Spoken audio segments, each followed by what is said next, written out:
So we've just moved house. I don't even have broadband yet, but today is a very special day for the channel, so it would be rude not to put a video out.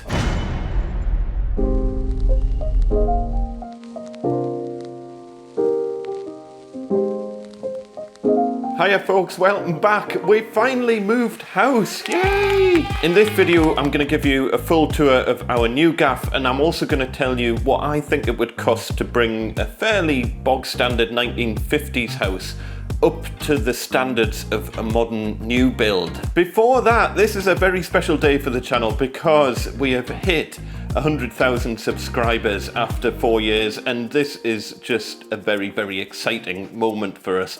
By us, I mean the royal we, me and Mrs. Mac, because Mrs. Mac does loads of work behind the scenes to kind of keep this show on the road. It really is a team effort. I'll talk about that a little bit more towards the end of the video, but for the moment, if you could do me a massive favour.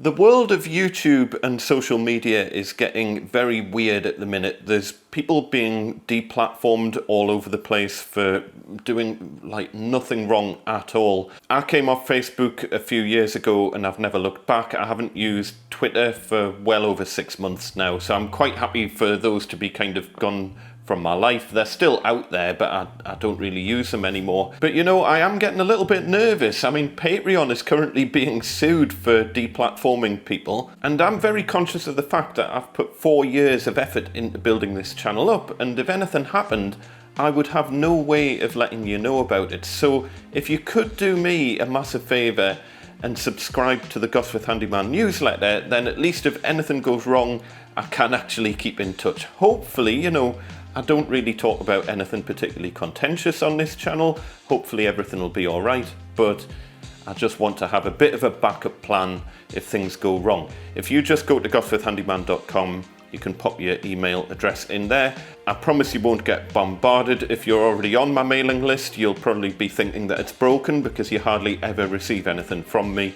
It's very rare that I send anything out. You can unsubscribe whenever you want, but it just means, as I say, if anything goes wrong, I can still keep in touch. Anyway, if you've been following the channel for a while, you know that we've been trying to move house for ages, but unfortunately, like, we got hit by a global pandemic. But the good news is we've finally moved, and we're living in a 1950s, very typical semi-detached property. We're just renting it temporarily while we get on with the renovation that we're going to be starting. That's a whole nother story that I'll save for another video. But what I thought would be interesting would be to give you a tour of this 1950s rental property and show you how on the surface, you know, it's a really nice house. It's a nice looking property, no major problems with it whatsoever.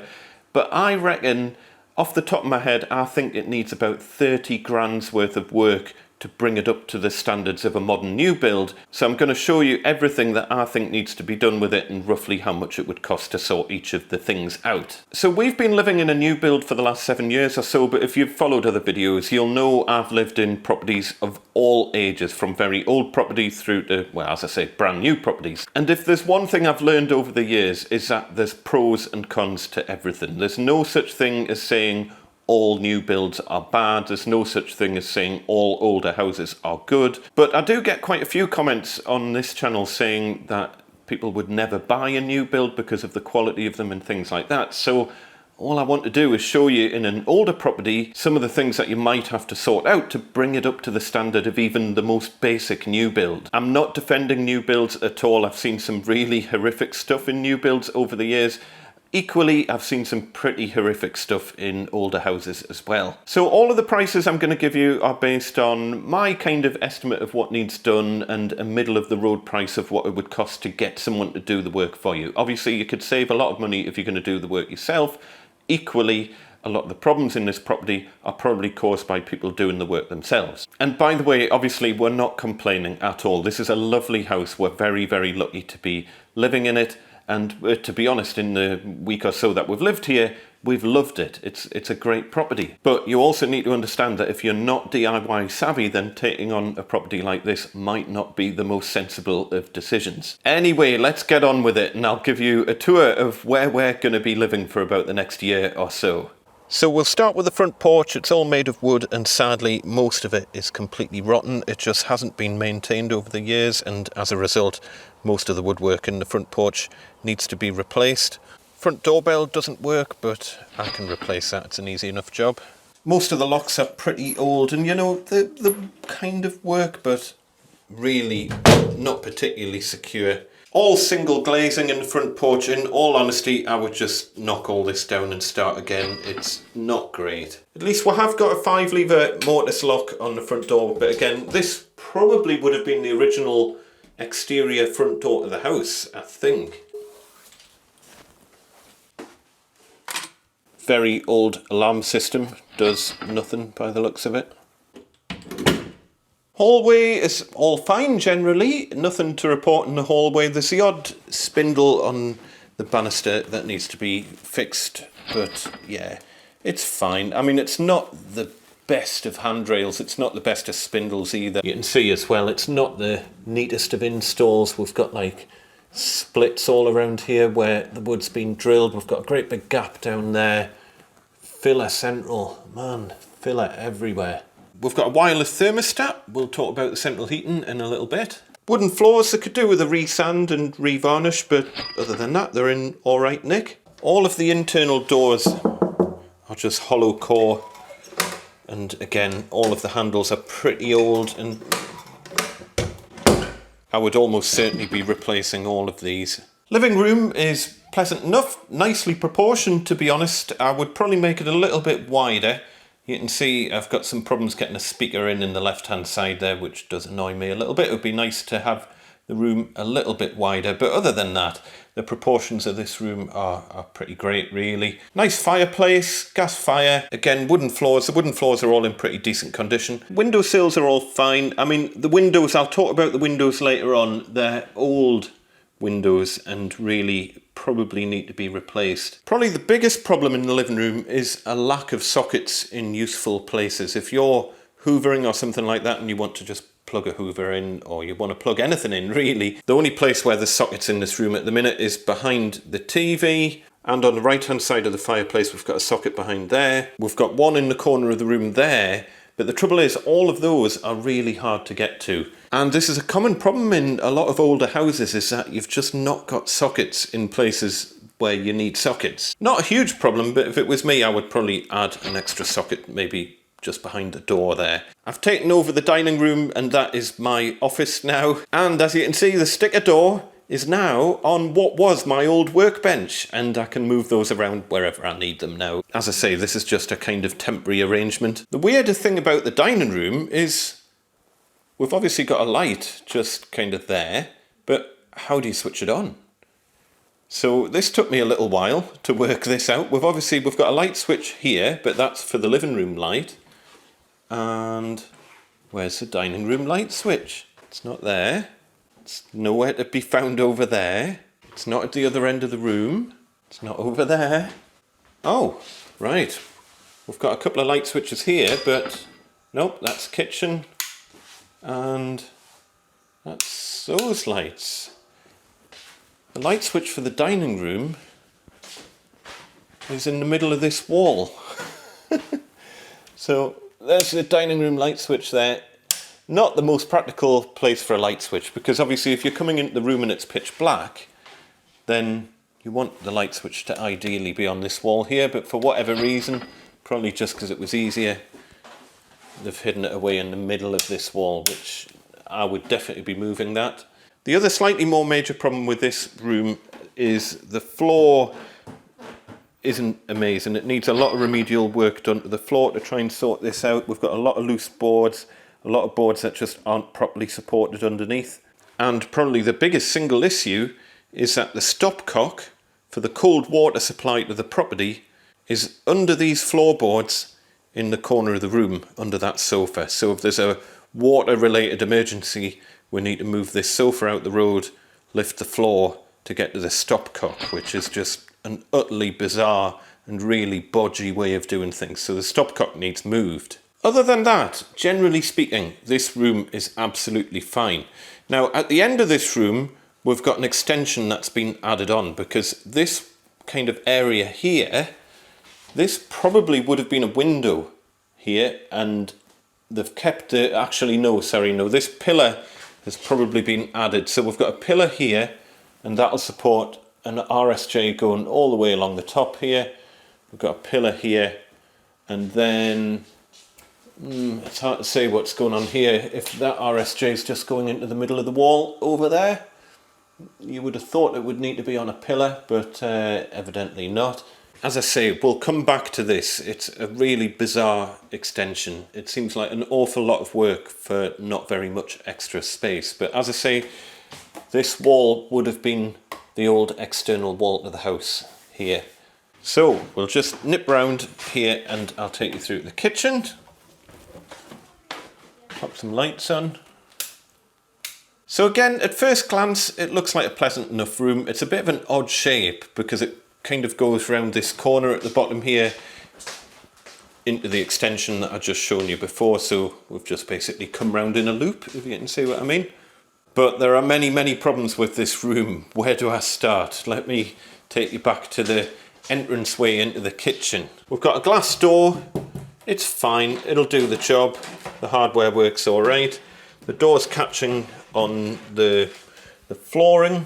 We've got some quite major scratches all over the place on the floor. Everywhere you go, there's quite major scratches like this.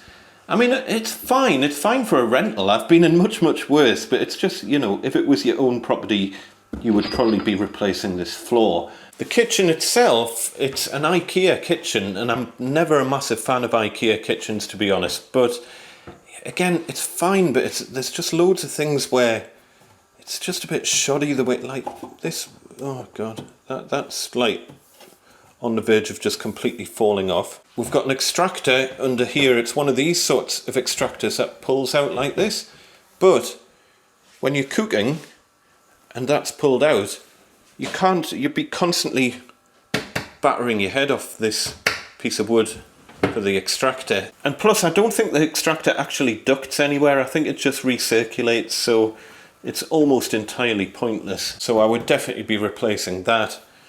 The hob is alright. It's a Bosch hob, does the job. It's probably the cheapest Bosch hob you can possibly buy. A lot of the units are, well, they've seen better days. Again, it's just been badly fitted. I mean, what's going on with this? They've notched so much of this unit out to get this sink in because of the way they've notched this out. And I don't know why they've notched this top bit of the cabinet out, to be honest. But there's nowhere to attach this top hinge onto. What I would probably do is re-drill a new hinge hole and move the whole hinge downwards, because you've got no proper fixing there. As a result, we just aren't using these cupboards at all. We've put all the landlord's stuff under here, and yeah, we'll just leave those cupboards alone. We've got slightly bizarre things like, you know, silver handle, silver handle, silver handle, all silver handles, and then you get this cupboard, black handle. We've got cornice fitted all the way around, fine, but then it randomly stops. So I'm assuming this might be an afterthought. I think this has been added at a later date. I'm not sure. I would have kept the cornice going all the way around, and then we've got this unit here with no cornice on at all for some reason. I'm also wondering if this would have originally been an integrated fridge freezer. I'm not entirely sure, because you would have had a split door. So I don't know. It's a bit of a weird, giant, tall cupboard in the middle of the kitchen. And meanwhile, we've got a standalone fridge freezer just shoved under the stairs here in this corner. I think I would have much rather seen a proper integrated fridge freezer over here, and then you could have had a really big storage area under the stairs here. It's fine, it does the job. It means it's easy to replace the fridge if it packs in. I suppose it's a rental thing, isn't it? Low maintenance. For some reason, we've got a slimline dishwasher. And in a relatively large family home like this, you would expect to have a full-size dishwasher, but they haven't designed it to fit in. It's probably something connected with the fact that it's an IKEA kitchen, and maybe you just couldn't get units in the sizes that you needed to get them in to fit a full-size dishwasher in. I honestly don't know. It's been designed like this from square one.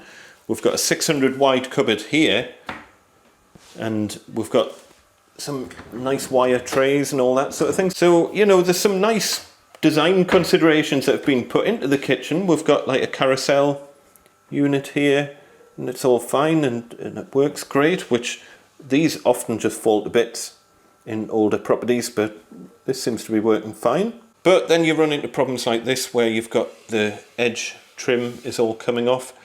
It is solid wood, these edge trims, which is quite nice.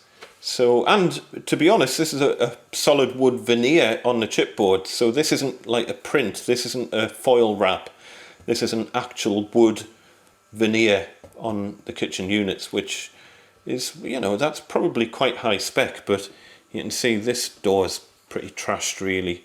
You'll never get a matching door like that, so yeah. So that's kind of all of the minor kitchen problems. A couple of the more major issues. We've got granite worktops, which is absolutely fantastic. I always recommend, if you can afford to get granite tops because they'll last you forever. But they've gone for the thinnest granite that you can possibly buy. I don't know why the granite is so thin. In addition to that, they've fitted it in quite an unusual way. So we've got a solid piece going across here, and then we've got a join just there. And then we've got a strip in front of the sink, and then we've got another join over there. They've done a similar thing around the hob, so we've got a solid piece going across here, and then we've got a join there. We've got a strip in front of the hob, and then another join there, and then this piece at the side. The problem is that there's almost nothing supporting this little strip here and this strip in front of the sink. And as a result, you can see it's broken here and here. And one of the major reasons for this is that, look, here's the join. That's not a crack, that's a join onto the next section. So this whole strip here is above the dishwasher, and literally nothing is holding this strip up. So someone's just leant on that, and of course it's just cracked at its point where it joins onto the top of this unit. And even then, this little bit of wood here, it's only 20 mil thick. So someone's leant in the middle here and it's cracked this middle section as well. So not great. You'll never get a strip of granite to match perfectly this. So you'd have to replace all your worktops. It's just really badly fitted, badly designed, unfortunately. I would have gone for a much thicker granite. I would have gone for a cutout for the sink. I probably wouldn't have had as big a sink, to be honest. I certainly wouldn't have unsupported joins like this. We've got exactly the same problem around the hob, and you can actually see where the top of the cabinet has cracked there. Someone's just leant on that. It's cracked the wood, barely 20 mil thick, and the granite's cracked as well. So yeah, unfortunately, there's probably 3 or 4 grand down the drain on your granite worktops because of the way they've been installed. And then, as I say, this whole section, so this would have been the end of the house, and this is an extension that's been added on. And the extension's great, but I would have come out way further into the garden. There's quite big gardens on this property. I would have come out much further if you're going to go to the hassle of building an extension. But here's another problem, and it's noticeable when I noticed it straight away. This floor slopes downwards, so this is the old section of the house here. Look, floor's bang on, perfectly level, 70-year-old house, no problems whatsoever. We'll get to the extension, which was probably done about 20 years ago, and we're well off level. Can you see that? Don't know if you can see the bubble. But let me level it. And you'll see over the course, this is only a short level. Let me show you how much I need to raise this by to get the floor level. That's pretty much on the button there. So there's a significant drop over that side of the room. And it's all the way, let's have a look, try up here. It's not as bad at the dining room end, but it's certainly bad over at the kitchen side. Let's try here. Look at that. That's potentially quite a major problem. I mean, you can live with the floor being unlevel, It's not the end of the world, but it's definitely something that needs investigated.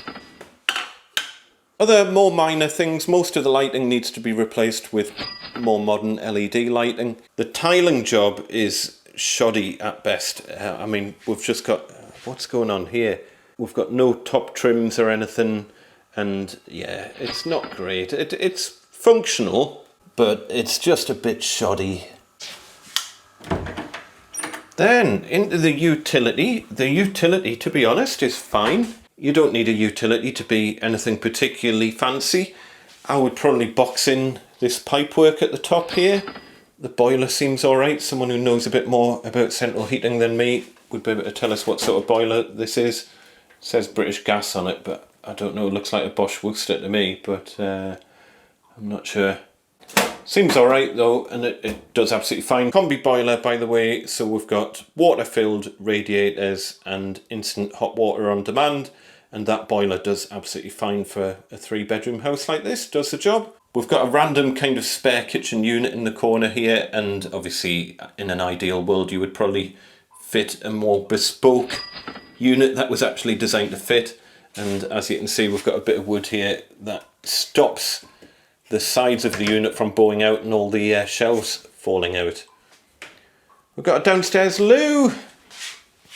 Not a lot to report. We've got some slightly worrying cracks going on here, but to be honest, it's probably been like that from when it was built. This side is an extension, so it's probably just from settling and it needs to be tidied up. The toilet's fine, could probably do with a new toilet seat. It's dripping, so it needs a new diaphragm valve in it, but other than that, it's probably fine. The wooden boxing, I do actually quite like the fact that they've used wooden boxing. It saves having to paint it, and yeah, it's okay, it's fine. One fairly major thing that's missing is that we're in a toilet and the window doesn't open. Why haven't they got... There seems to be a desperate lack of opening windows in this house, so I would certainly be sorting that out. Hand wash basins, fine. The taps and everything seem to work okay. No major problems there. Not a lot to report in the garage, to be honest. You can actually see, this is quite interesting, you can see where there's been an extension put on the front. So the old garage door would have come up to here. In fact, that is where the frame for the old garage door would have been fitted. And then they've added this bit onto the front of the garage at some point.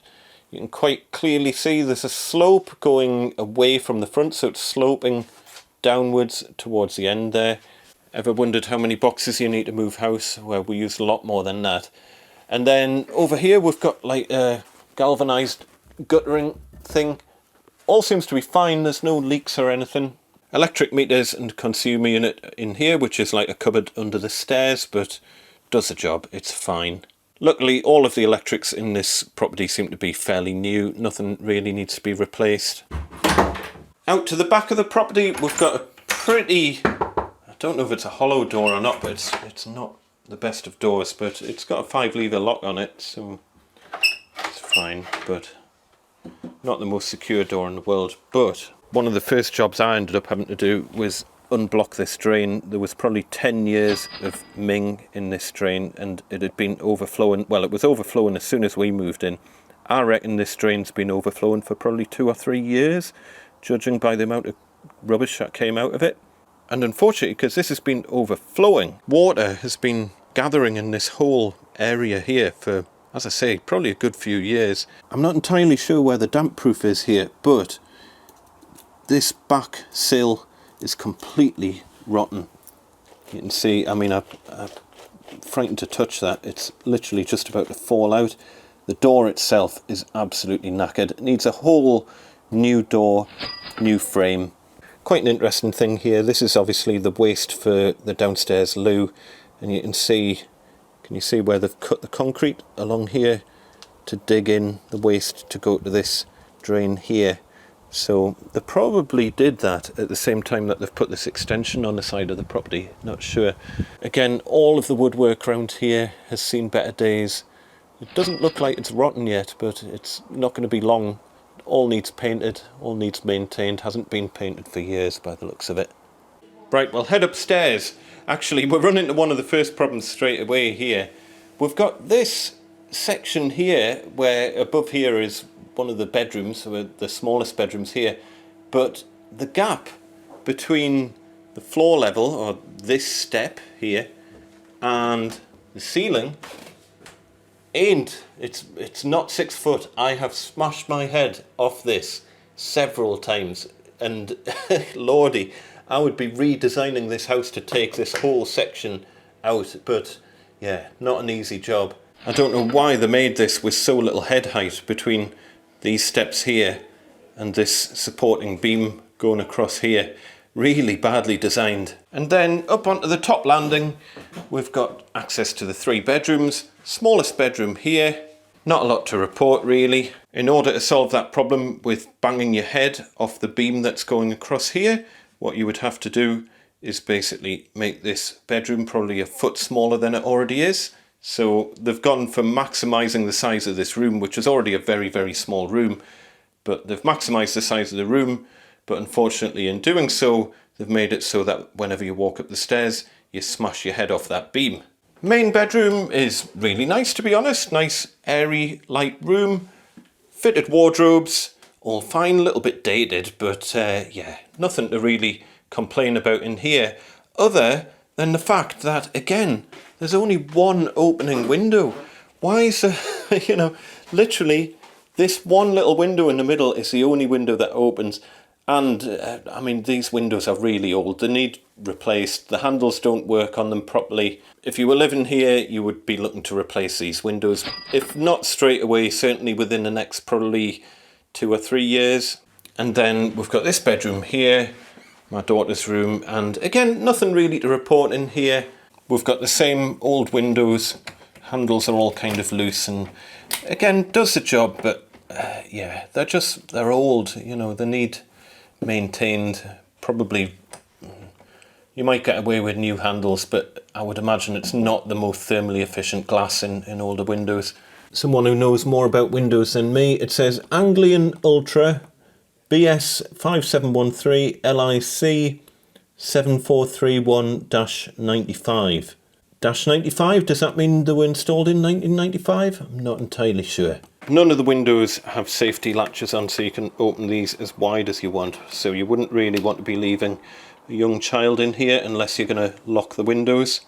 And then finally we've got the bathroom, and the bathroom at first glance is really pleasant. No complaints about the bathroom, to be honest. It's really nice, nicely done out. We've got a good sized bath, loo, double thermostatic shower, does the job, standalone hand wash basin as well, really nice.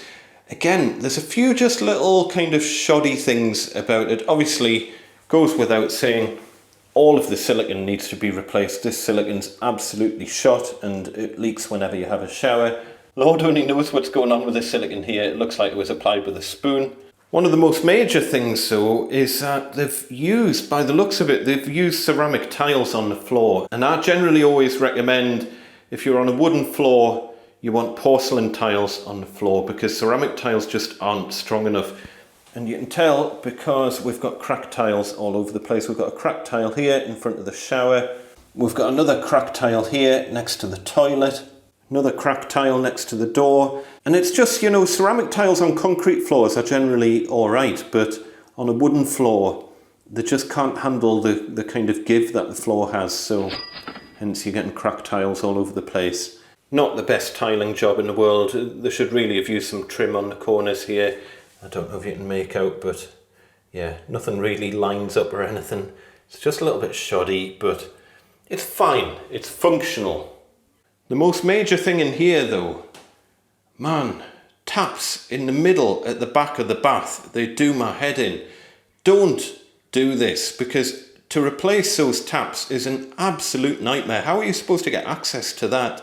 I mean, you might be able to get this side panel off and kind of squeeze yourself down that gap, but countless times I've seen it where you just can't get enough access. I mean, especially if the bolts on the bottom of these taps have started to corrode a little bit and you just can't get in to replace them. The overflow on this bath is just behind this thing here, and I've seen countless times where the little corrugated pipe that connects up to the waste at the bottom there just disintegrates over time, and then at some point the bath will overflow It's got nowhere to go but into the room below, and it can cause quite significant damage. And it's an easy thing to replace if you've got taps at the end of the bath.